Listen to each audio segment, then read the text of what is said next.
Muli isang magandang umaga po sa ating lahat. Tunay po na isang kagalakan para sa akin, para sa amin na muli ay maparito sa inyong iglesia at magbahagi ng salita ng Diyos. Para po sa ating Sunday School ngayong umaga, ah, ito pong lecture na ituturo ko po sa inyo this morning ay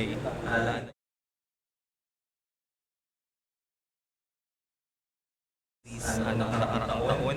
Tapos, ang main source material po na ginamit ko dito ay ang knowledge na natulungan po ako ng aklat ni na Keith and Christine Getty tungkol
least we can make a joyful noise, break forth into joyous song.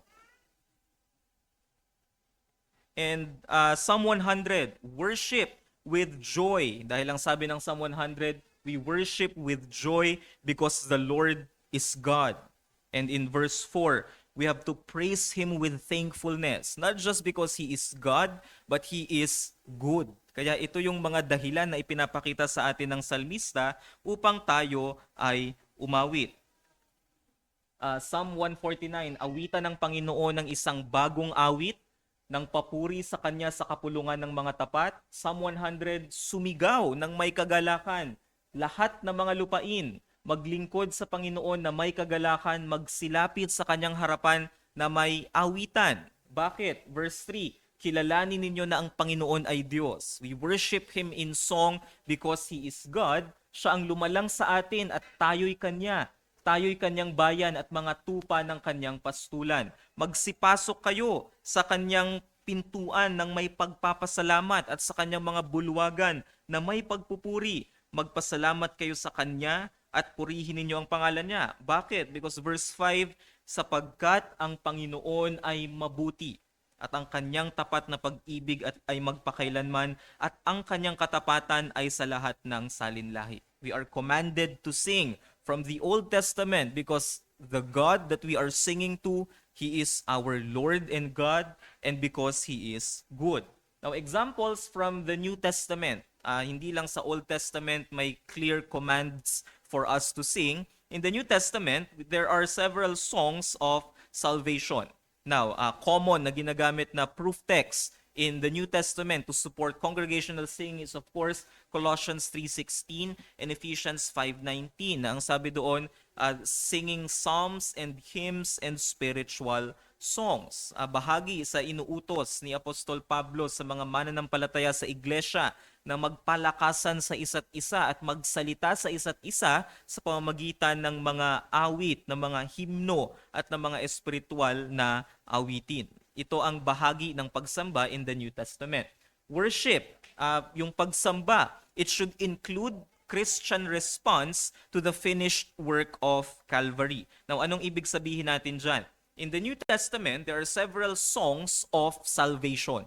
Hindi lang siya songs na mga awitin tungkol sa kahit anong bagay. It is clearly identified as songs of salvation. Ito ay mga awit ng kaligtasan. Ano mga halimbawa natin dyan? From Luke chapter 1, verse 46 to 55, that's the Song of Mary, yung Magnificat na tinatawag. Verse 67 to 79, this is the Song of Zechariah. And in Luke chapter 2, verse 28 to 32, ito yung awit ni Simeon. At ano ang common sa mga awit na kanilang inawit at naisulat ni Luke? Ito ay response sa kaligtasan na nagmumula sa Diyos. And so the reason why they sing is because they have witnessed the salvation that God provides. And that's the reason why we sing also. Tayo ay umaawit as a response sa kaligtasan na ibinigay sa atin ng ating Diyos. This is a Christian response to the finished work of Calvary. And so singing is not just an emotional event na tayo umaawit to stir our emotions, tayo umaawit para, let's say, ihanda yung ating mga sarili na, sige, after natin umawit, uupo na ako para makinig. Hindi tayo umaawit para lang magising tayo ng kaunti bago tayo makinig ng sermon. Hindi tayo umaawit para lang magpalipas ng oras at panahon habang naghihintay dumating yung ating mga kapatid. No, singing in worship is a Christian response to the finished work of Calvary. Ito ay tugon sa kaligtasan na ating tinanggap. Luke 1:46, sinabi ni Maria, dinadakila ng aking kaluluwa ang Panginoon at nagagalak ang aking espiritu sa Diyos na aking tagapagligtas. Ito yung sinabi ni Mary sapagkat ito ay pagpapakita ng kaligtasan sapagkat nilingap niya ang kalagayan ng kanyang alipin sapagkat tiyak na mula ngayon ay tatawagin akong mapalad ng lahat ng salinlahi. It's the same thing with Zechariah's song. Si Zacarias na kanyang ama ay napuno ng Espiritu Santo at sinabi ang propesiyang ito, purihin ang Panginoon, ang Diyos ng Israel. And the reason why he did this is because, sabi dyan sa verse 68, sapagkat kanyang dinalaw at tinubos ang kanyang bayan. This is salvation language. And because of the salvation that he witnessed, ay inawit niya ang mga bagay na ito. This is Simeon in Luke chapter 2. Nilagay niya ang sanggol sa kanyang bisig. Nakita niya ang sanggol na si Jesus, and his response, pinuri ang Diyos at sinabi, Panginoon, ngayon ay hayaan mo ang iyong alipin ay pumanaw na may kapayapaan ayon sa iyong salita. Bakit? Sapagkat nakita ng aking mga mata ang iyong pagliligtas. Nakita niya ang ginawa ng Diyos na kaligtasan in this newborn babe that he is holding, and his response is to sing. And so we have examples from the Old Testament, from the New Testament, and I think isa sa pinaka-compelling na dahilan kung bakit tayo umaawit, it's because of the example of our Lord Himself. There are two instances, recorded instances of our Lord partaking in singing, and this is from Matthew chapter 26 verse 30. This is after the Lord's Supper, the Last Supper. Pagkaawit nila ng isang himno ay nagtungo sila sa bundok ng mga olibo. That's one. And another thing is in Matthew 27:46 na kung saan ang ating Panginoong Jesus ay nasa krus in his suffering. Sabi sa verse 46, at nang malapit na ang oras na ikasyam ay sumigaw si Jesus ng may malakas na tinig na sinasabi, Eli, Eli, lama sabachthani, na ang kahulugan ay Diyos ko, bakit mo ako pinabayaan? Now obviously, our Lord is not singing praises here dahil siya ay naghihirap sa krus ng Kalbaryo. Pero hindi aksidente na ito ang very words na ginamit niya. This is because it's a direct quotation from this hymn book of the Old Testament that is from Psalm 22. And so we can argue at least na ang ating Panginoong Jesus ay nagbanggit ng linya mula sa isang awitin from the Old Testament na ginamit niya in his suffering. And so that's the example from our Lord Himself. And I think that warrants us into thinking that we are really commanded to sing. We are created to sing dahil natural sa atin na umawit. We love music. We naturally desire to appreciate the beauty of music. And we are commanded to sing. There are several examples in the Old Testament, in the New Testament, and from our Lord Himself para tayo ay bigyan ng halimbawa na tayo ay umawit. But I think one of the greatest reason kung bakit tayo umaawit is not just because we are created to sing, we're commanded to sing, we're also compelled to sing. No, anong pinagkaiba ng commanded sa compelled? Pag sinabing commanded, inutusan ka, kaya mo gagawin ito. Kaya kahit medyo labag sa loob, inutusan ako, kaya kailangan ko tong gawin. Pero pag sinabing compelled to sing, ibig sabihin, there's a stronger force na hindi mo mapipigilan, kaya wala kang choice kundi umawit. At bilang mga mananampalataya, we are compelled to sing. Now, what compels us to sing? Ano yung mga nagtutulak sa atin para magbigay ng papuri sa ating Diyos? Number one, the greatness of God drives us to sing. Yung kadakilaan ng Diyos, if we witness the majesty and the glory of our great and sovereign God, hindi natin mapipigilan ang ating mga sarili na tumugon sa pamamagitan ng pag-awit. Bakit? Singing in the Bible, ang pag-awit, ito ay Revelation Response Act. Now, ano ibig sabihin yan? Kaya umaawit ang mga tao sa Biblia, sa record of the Bible, umaawit ang mga tao dahil mayroong revelation na ibinigay ang Diyos, may kapahayagan na ibinigay ang Diyos, at bilang tugon sa kapahayagan na binigay ng Diyos, sila ay umaawit. This is a Revelation Response Act. The first song na recorded in the Bible is in Exodus chapter 15.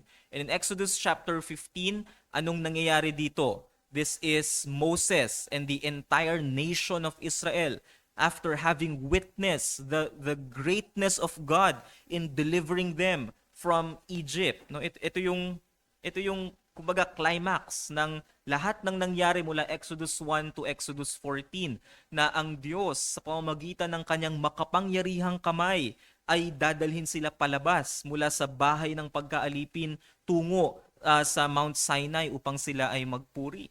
At nakita nila kung gaano kadakila at kamakapangyarihan ang Diyos na naglabas sa kanila with a powerful hand. Because we're familiar with that story. Ginamit ng Diyos si Moises at lahat ng mga salot na ibinigay sa Egypt, lahat ito ay para ipakita na si Yahweh ang Diyos. And yung final act na sila'y hahabulin ng mga Egyptian chariots and warriors, anong ginawa ng Diyos? Pinakita ng Diyos yung kanyang pagiging makapangyarihan dahil itong whole host of Egyptian army, ito ay nalunod sa dagat. And because of, dahil nasaksihan nila yung kapangyarihan ng Diyos, they sang. They are compelled to sing because they've witnessed the powerful deliverance na ginawa ng Diyos sa kanila. There are songs of battle in the Old Testament in Judges chapter 4 and 5. Again, this is Israel singing because God has delivered them from their enemies in battle. At dahil nakita nila ang kadakilaan ng puwersa at kapangyarihan ng Diyos, sila ay umaawit. There are also songs of victory in the Old Testament. One example is in 1 Chronicles chapter 15 na kung saan ang bayang Israel nagtagumpay sa kanilang kaaway at ang kanilang response ay hindi ipagmayabang na sila ay malakas, kundi ang kanilang response ay umawit. And so singing is a revelation response act. Now makikita natin individually, there are songs of David in the book of Psalms, especially Psalm 40 verse 2 and 3 and Psalm 31 verse 19 to 21. Kung titingnan natin itong mga awit na ito, Psalm 40, bakit inawit ni David ang Psalm 40? Sabi niya doon, iniahon niya ako sa hukay ng pagkawasak mula sa putikang lusak at itinuntong niya ang mga paa ko sa isang malaking bato at pinatatag ang aking mga hakbang. Dahil niligtas siya ng Diyos. No? Sabi niya, mula sa pagkawasak, sa hukay ng pagkawasak. So imagine how deep that is. Ang sabi niya, mula sa putikang lusak. Ito yung kanyang kalagayan noon na napakalalim at napakatindi. At ang ginawa ng Diyos, itinuntong siya sa bato, sa isang malaking bato at pinatatag ang kanyang mga hakbang. And because of that revelation, dahil ipinahayag ng Diyos ang kanyang kaligtasan kay David, his response is, nilagyan niya ng bagong awit ang aking bibig. Isang awit ng pagpupuri sa ating Diyos. And so singing, hindi lang ito mindless act na aawit tayo kasi wala lang, we are music lovers. O aawit tayo kasi wala lang, gusto ko lang na umawit. No. From the Song of David in Psalm chapter 40, the reason why he sings is because he has witnessed how great this God is in saving him from the pit of destruction. Kaya binigyan siya ng bagong awit as a response to that revelation. At ang sabi niya pa dyan, dahil aawitin niya as a witness, kanyang ide-declare, ipapahayag, and ipoproclaim ang excellencies of this salvation. Sabi niya doon, marami ang makakakita at matatakot at magtitiwala sa Panginoon. In Psalm 31 verse 19, o napakasagana ng kabutihan mo na iyong inilaan para sa mga natatakot sa iyo at ginawa para doon sa nanganganlong sa iyo. Sa lihim na dako ng iyong harapan sila'y iyong ikubli. Ito'y pagpapakita ng kaligtasan muli na ipinaranas ng Diyos sa salmista. Sa iyong harapan ay palihim mo silang ikinubli sa mga banta ng mga tao, ligtas mo silang iniingatan sa lilim ng iyong tirahan mula sa mga palaaway na dila.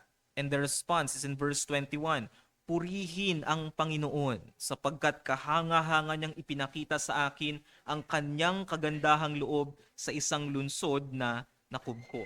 So ito yung mga dahilan kung bakit umaawit ang mga tao ng Diyos in the Old Testament. And even in the New Testament, there are songs that sustain prisoners. We're familiar with the story of Acts chapter 16. Si Apostol Pablo ay nakulong sa Filipos dahil sa pangangaral ng ebanghelyo. At nung sila'y nakulong, sila'y umaawit. At nang sila'y umaawit, nagkaroon ng lindol at nabuksan ang kulungan. And so these are songs that sustain prisoners. No, sila'y nandoon sa matindi at mahirap na kalagayan na yon, pero dahil sa kadakilaan ng Diyos, sila'y umaawit. And because of their singing, sila ay nasusustain sa kanilang kalagayan. Now, what's the point here? Singing is one of the greatest ways that we have to complete the enjoyment of all that the Lord has done and for who He is. No, ito yung we have no words to describe yung kadakilaan ng Diyos. And because our words are not enough to express the greatness and the glory of our God, we are compelled to sing it out. No, kahit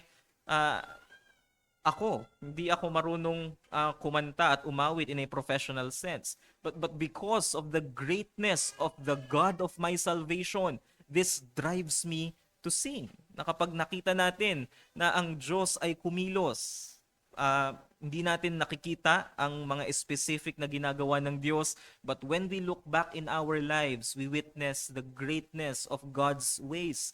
Our response is to praise God from whom all blessings flow. And we sing. We naturally sing because of the greatness of our God. And so the greatness of our God compels us to sing.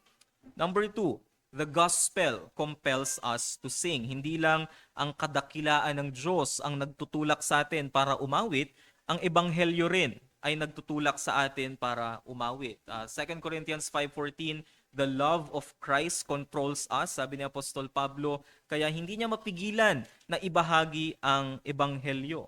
And because of this gospel, the love of Christ compels us not just to proclaim, declaring, in preaching, but also in singing, because the gospel is a revelation. Sabi natin kanina, the greatness of God compels us to sing because singing is a revelation response act. Pinahayag ng Diyos ang kanyang kadakilaan, kaya tayo tutugon sa pag-awit. Hindi lang kadakilaan ng Diyos ang pinapakita niya, kundi ang ebanghelyo ay isang revelation din mula sa Diyos. And that compels us to respond. And part of that response, of course, kapag nakita natin ang kagandahan ng ebanghelyo, ang ating tugon is to live holy lives. But part of that response is for us to sing. And the point is, singing is the overflow of a heart captivated by the gospel. No, kapag ang ating puso ito ay napasa ilalim at nakontrol ng ebanghelyo ng ating Panginoong Hesukristo, singing is naturally a part of that. It's the overflow. Kumbaga, kapag nakita natin na I am a wretched sinner, but God is a gracious Savior. Amazing grace, how sweet the sound that saved a wretch like me. No, kapag nakita natin, ito yung kwento ng mga hymns, ng mga great old hymns na naisulat noon. Bakit nila naisulat yung Amazing Grace? Bakit siya nasulat ni John Newton? It's because it's a response sa kaligtasan na kanyang tinanggap. Bakit naisulat ni Charles Wesley ang And Can It Be? It's his own testimony na posible ba na iligtas ng Diyos ang isang makasalanang tulad ko? At sinulat niya ito at ginawa niyang awit. Bakit? Ito'y tugon ng isang puso na captivated by the gospel. Kaya gumagawa ng mga awitin na magbibigay ng papuri sa Diyos. And so the gospel compels us to sing. But then lastly, not just the greatness of God compels us to sing, not just the gospel compels us to sing, but also the glory of heavenly worship moves us to sing. Now, paano natin nalaman na may worship in heaven? We have passages in the book of Revelation, that's Revelation 4:8 and 11, Revelation 5:9 to 10, chapter 7 verse 9 to 12, chapter 15 verse 3 to 4. Kung titingnan niyo po sa inyong mga Bibles, medyo iba yung pagkaka-format niya sa normal na text. And it's because ito ay poetry, ito'y awitan. Kaya ito, na mga passage from the book of Revelation, ito ay songs of praises. Pero I'd like us to focus on Revelation chapter 4 and in Revelation chapter 5 because this is a glimpse of heavenly worship. Ito ay pinakita kay Juan kung anong nangyayari sa langit. Yung ano bang meron sa presensya ng Diyos in the very throne room of God. And so, pag nakita natin in Revelation chapter 4, Verse 8. Ang sabi diyan, ang apat na nilalang na buhay na may anim na pakpak ang bawat isa sa kanila ay puno ng mga mata sa palibot at sa loob. These are angels. Ganito din i-describe ng salita ng Diyos ang mga anghel. At ang sabi doon, sila'y walang humpay na nagsasabi araw at gabi. Banal, banal, banal ang Panginoong Diyos, ang makapangyarihan sa lahat, ang noon at ang ngayon at ang darating.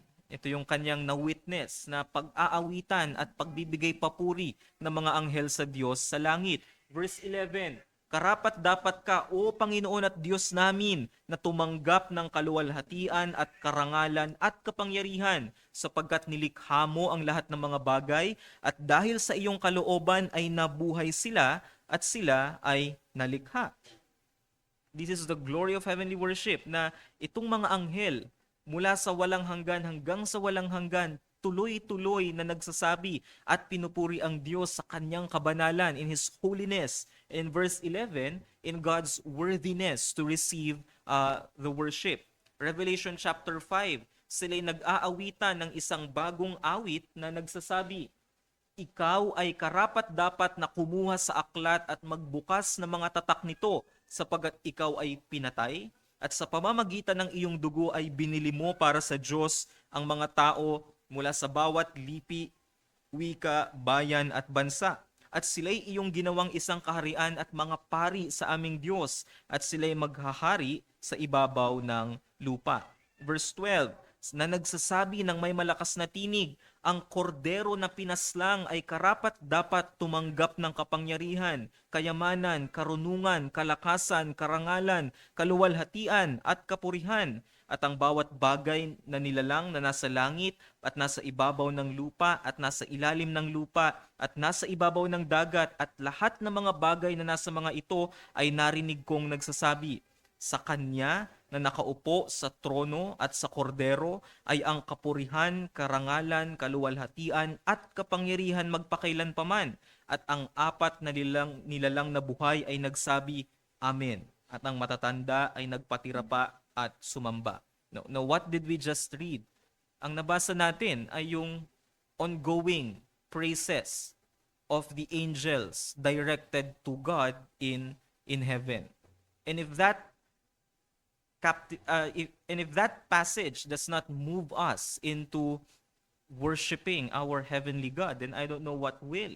Pero kung babasahin natin itong passage na ito ay isang pasilip ng kung ano ang nangyayari ngayon sa langit. Ano ang nangyayari ngayon sa presensya ng Diyos. Kung sa presensya ng Diyos ngayon ay tuloy-tuloy ang mga anghel na nag-aawitan at nagbibigay ng papuri sa Diyos. No, lahat ng maririnig mo sa langit, according to Revelation 4 and 5, lahat ng maririnig mo sa langit, kung magkakaroon ka man ng access doon, all heaven singing is directed at God. Lahat ng pag-aawitan nila, hindi sila nag-aawitan dahil we are perfect, we are sinless, we are now glorified. No, ang reason kung bakit sila umaawit, paulit-ulit from Revelation 4 and 5 is because worthy is the Lamb who was slain. And this worship continues in eternity. And if that does not move us to sing, then again, brothers and sisters, ito yung dahilan kung bakit tayo umaawit. It's because there's an ongoing worship session in heaven. No, nagpapatuloy ang pag-aawitan ng mga anghel sa langit patungo sa Diyos. Kaya tayo rin bilang mga mananampalataya na one day we will all get to heaven. What a day of rejoicing that will be. One day na tayo ay mapupunta rin doon sa sama sa walang hanggang pag-aawitan ng mga anghel. Maigi na ngayon pa lang habang tayo ay nasa lupa, tayo ay sama-sama na umawit at magbigay ng papuri sa ating Diyos. And so those are the reasons why we sing. We are created to sing, we are commanded to sing, and we are compelled to sing by the greatness of God, by the gospel, and by the glory of heavenly worship that we have just witnessed. And so, ipanalangin natin sa Diyos na naintindihan natin yung mga dahilan kung bakit tayo umaawit, at hindi lang natin naintindihan, kundi magpatuloy ito na tayo ay i-cherish natin yung ating congregational singing. And not just that, maging yung ating mga singing in our family worship dahil ito ay glimpse, pasilip, rehearsal ng kung ano yung ating patuloy na gagawin sa ating Diyos kapag tayo ay kanyang kapiling na. And so those are the reasons why we sing. Ipagpasalamat natin sa Diyos ang ating mga natutunan sa umagang